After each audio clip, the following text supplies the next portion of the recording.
Latvijā ir 658 īpaši aizsargājamās dabas teritorijas, kas kopumā aizņem 13% valsts platības. Tajās gan lieli, gan mazi var smelties pieredzi un gūt piedzīvojumus. Var klīst pa mežiem un brist pa purviem, izjust ziedošu pļavu skurbumu un abrīnot iespaidīgus iežu atsegumus, izzināt dzīvnieku pasauli un brīnīties par dabas daudzveidību. Šo dabas vērtību nozīmīguma dēļ vairāk nekā pusē no Latvijas aizsargājamajām dabas teritorijām piešķirts Eiropas Savienības aizsargājamo teritoriju Natura 2000 status. Iepazīsti tuvāk vienu no tām, lielāko un vecāko nacionālo parku Latvijā – Gaujas Nacionālo parku. Tas dibināts 1973. gadā, lai saglabātu unikālo Gaujas upes senleju ar pietekām, Devona laika smilšakmens atsegumiem un bagāto augu un dzīvnieku valsti, kā arī nozīmīgus kultūrvēsturiskus pieminekļus. No 460 km garā tecējuma, teju 94 km, Gauja līkumo pa Nacionālā parka teritoriju. Gaujas senleju veidojuši kūstošo ledāju ūdeņi pēdējā ledus laikmeta izskaņā. Siguldas apkārtnē tie iegrauzušies vairāk nekā 85 metrus dziļi zemes virsmā. Šo seno notikumu liecības ir oranžbrūnie un dzeltensārtie Devona laika smilšakmens atsegumi, Gaujas un tās pieteku Amatas, Praslas un citu mazāku upju krastos. Tieši daudzo smilšakmens atsegumu dēļ Gaujas Nacionālā parka teritorijā atrodas lielākā daļa no visām Latvijas alām. Gūtmaņala ir populārākais un senākais dabas turisma objekts. Par to liecina senie gravējumi uz alas sienām. Apskates vērtas vietas ir arī Velna ala Siguldas apkārtnē, Līgatnes mākslīgās pagrabu alas un sarkanās klintis ar iecienītu dzeramā ūdens avotiņu Cēsu pievārtē. Jāceras gan, ka smilšakmens ir ļoti trausls iezis, tādēļ atsegumus un alas labāk skatīt no attāluma. Pavasara plūdi un ūdens līmeņa svārstības pēc lietavām pārveido smilšakmens iežus. Tādēļ laivotājiem, kas iecienījuši Gauju, ik pa laikam paveras jaunas alas un nišas un jaunas krāsu gammas smilšakmeņos. Smilšakmens ieži ir nozīmīga mājvieta daudzām retām augu un vairākām putnu sugām. Tajos savu mitekli izrok krasta čurkste. Un nelielas alas savai ligzdai izkāja viens no Latvijas krāšņākajiem putniem – zivju dzenītis.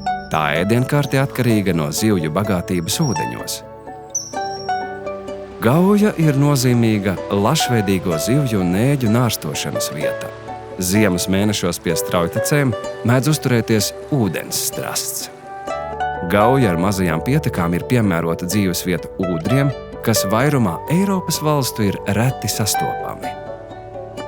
Kopumā Gaujā ir vairāk nekā 60 dažādi izmēra upes saliņu. Tajās ligzdo daudzas putnu sugas.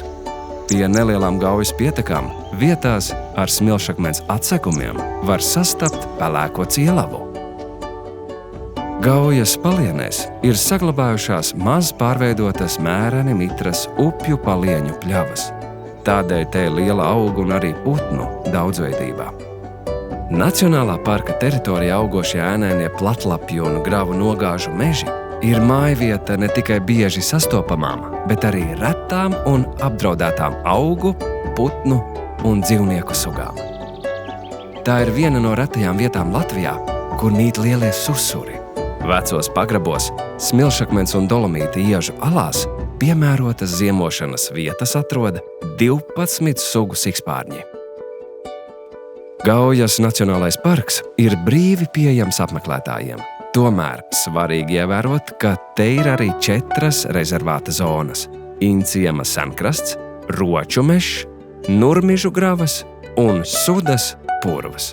Tās ir teritorijas, kur cilvēki neiejaucas dabas procesos. Te uzturēties var tikai ar īpašām atļaujām. Gaujas Nacionālais parks ir viens no populārākajiem dabas turisma galamērķiem Latvijā. Apmeklētājus vilina glaznainās ainavas, dabas pieminekļi, daudzas takas un maršruti. Mierpilnas sajūtas var baudīt īsāku un garāku taku staigātāji un dabas vērotāji. Izteiktais reljefs piemērots velobraucējiem, asāku izjūtu cienītājiem. Kādreiz pa Gauju pludināto koku un baļķu plostu vietā mūsdienās var vērot ūdens tūristu laivas. Dabas daudzveidību Gaujas Nacionālajā parkā papildina bagātīgs dažādu laikmetu kultūras mantojums. Viens no tūristu iecienītākajiem objektiem ir Turaidas muzeja rezervāts, kur no pils torņa var pārredzēt Gaujas senleju un upes līkločus. Drābešu muižas pakalnā skatienu piesaista Veidzirnavas. Āraišos vilina Ezerpils arheoloģiskais muzejparks. Ceļotājiem brīnišķīgs atklājums būs Ungurmuiža. Latvijā vienīgā saglabājusies baroka koka celtne un 1205. gadā celtā Krimuldas mūra baznīcā. Industriālā mantojuma cienītāji Līgatnē var vērot savdabīgo papīrfabrikas ciemata arhitektūru. Turpat pie Gaujas var gan apskatīt, gan izmēģināt darbībā Baltijā vienīgo pārceltuvi, kuru darbina upes straumes spēks. Plašākā un dziļākā no Baltijas valstu upju ielejām, ar izcelām ainavām un krāšņiem nogāžu mežiem, gandrīz ik vienam liek aizrauties elpai. Dabā ar izpratni.